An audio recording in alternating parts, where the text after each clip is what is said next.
من سلك طريقا يطلب فيه علما سلك الله به طريقا من طرق الجنة. اس حدیث کو ہم پہلے دیکھ چکے ہیں کہ جو شخص علم کے راستے میں نکلتا ہے اللہ تعالیٰ اس کے لیے جنت کا راستہ جو ہے وہ آسان کر دیتا ہے یا اس کو جنت کے راستے کے اوپر چلاتا ہے. اب اس حدیث کا جو سیکنڈ پارٹ ہے وہ کیا ہے کہ وَإِنَّ الْمَلَائِكَةَ لَتَضَعُ أَجْنِحَتَهَا رِضًا لِطَالِبِ الْعِلْمِ، کہ جو فرشتے ہیں وہ اپنے پر بچھا لیتے ہیں طالب علم سے خوش ہو کے، کیونکہ وہ اللہ کے علم کو حاصل کرنے کے لیے جب نکلتا ہے تو فرشتے اپنے پر بچھا لیتے ہیں. وَإِنَّ الْعَالِمَ لَيَسْتَغْفِرُ لَهُ مَنْ فِي السَّمَاوَاتِ وَمَنْ فِي الْأَرْضِ وَالْحِيتَانُ فِي الْمَاءِ. اب عالم کی فضیلت کیا ہے کہ جو عالم ہے اس کے لیے استغفار کرتے ہیں من فی السماوات ومن فی الارض، جو کچھ زمین میں ہے اور جو کچھ آسمان میں ہے. اور ہم اس چیز کو بھی جانتے ہیں کہ جو زمین کا حصہ ہم اس کو نان لیونگ مانتے ہیں، زمین کو، درختوں کو ہم کہتے ہیں یہ لیونگ ہے کیونکہ یہ گرو کرتے ہیں. تو زمین کے اندر بھی سینسز ہوتی ہیں، سائنٹیفکلی تو ہم کہتے ہیں کہ یہ نان لیونگ ہے، لیکن زمین بھی سینس کرتی ہے. پہاڑ، درخت، جو لیونگ اور نان لیونگ تھنگس ہے ہمارے انسانوں کے علاوہ، وہ سب کے اندر کوئی نہ کوئی سینسیشنز موجود ہیں، اور وہ سب چیزیں عالم کے لیے استغفار کرتی ہیں، جو کچھ زمین میں ہے اور جو کچھ آسمان میں ہے.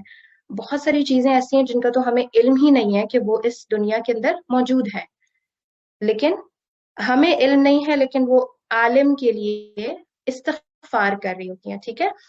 اور مچھلیاں جو کہ سمندر کے اندر ہیں وہ بھی استغفار کے اندر لگی ہوئی ہیں. کس شخص کے لیے؟ عالم کے لیے. وَإِنَّ فَضْلَ الْعَالِمِ عَلَى الْعَابِدِ كَفَضْلِ الْقَمَرِ لَيْلَةَ الْبَدْرِ عَلَى سَائِرِ الْكَوَاكِبِ.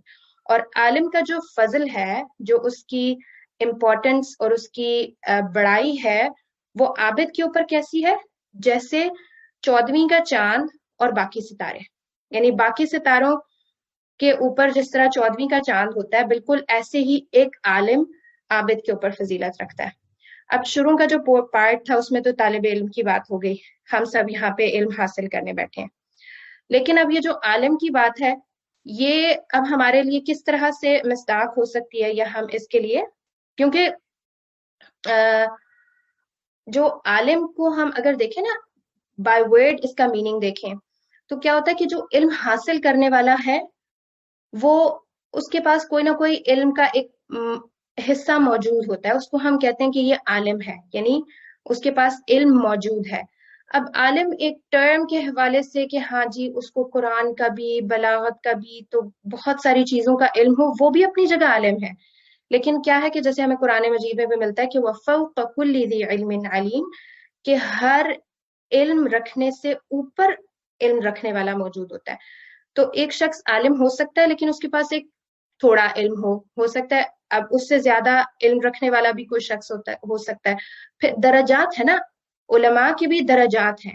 تو ہمارے پاس بھی علم ہے لیکن ہم ایک لمیٹڈ علم ہے، اور ہم سے زیادہ علم رکھنے والے لوگ بھی اس دنیا میں موجود ہیں. تو جو شخص عالم ہے وہ علم رکھنے والا ہے، بے شک وہ کم علم رکھنے والا ہے. تو اس کے حصے میں بھی انشاءاللہ یہ جو اللہ تعالیٰ کی طرف سے ایک خوشخبری ہے جو اس حدیث میں ہمیں ملتی ہے کہ جو آسمان اور زمین میں ہے وہ سب اس کے لیے استغفار کرتے ہیں، ایون مچھلیاں بھی جو کہ پانی میں ہوتی ہیں.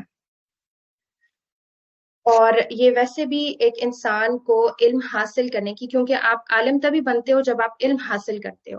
طالب علم بنے بغیر کوئی بھی شخص عالم نہیں بن سکتا. تو علم حاصل کرنے کو پرووک کرنے کے لیے بھی اس چیز کو ہم لے سکتے ہیں کہ جب ہم علم حاصل کریں گے تو ہی ہم علم والوں کی صف میں شامل ہو سکتے ہیں، ان کی کیٹیگری میں شامل ہو سکتے ہیں.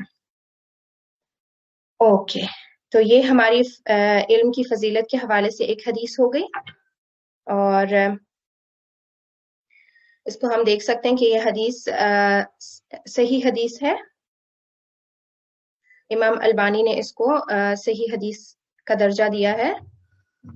اس کے بعد آج ہم کون سے ٹاپکس دیکھیں گے؟ تو آج انشاءاللہ ہم مدینہ بک کو سٹارٹ کریں گے، اور اس کے بعد ہمارے پاس عدد کے حوالے سے ہم نے اسم کو دیکھنا ہے، جس میں ہمارے پاس 3 اس کی ٹائپس ہوتی ہیں۔ عدد کے حوالے سے اسم کی 3 اقسام ہیں، واحد، تثنیہ اور جمع۔ اس کو ہم دیکھیں گے۔ تو ہم سب سے پہلے اپنی مدینہ بک سے شروع کریں گے انشاءاللہ۔